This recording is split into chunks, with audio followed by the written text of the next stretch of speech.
Isang mapagpalang araw po ng linggo. Ngayon po ay October 8, 2023. Mukhang umatake na naman po itong asupre dahil yung buntok na yun ay nangangasol na naman sa para lumalabo ho. Ayan ho.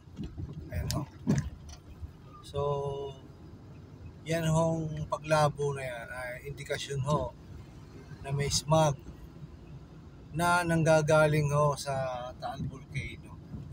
Napansin ko ngayon pati ho doon sa banda ron may smog na naman ho nanggagaling doon ho sa Bulkang Taal. Kanina ko lang napansin, pero siguro dyan sa may Balayan Bay tingnan natin mamaya kung ang smog na yan ay naroon na din. Mainit po ang panahon ngayon.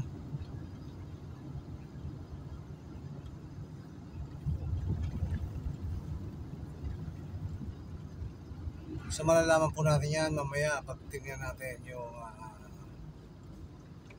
ang paligiran na mukhang may smog na dahil hindi makita yung parte ho ng Lemery, Calaca, Balayan Bay. So ayan ho, ayun nakikita nyo yung bundok na yun sa gilid nangangasul ho.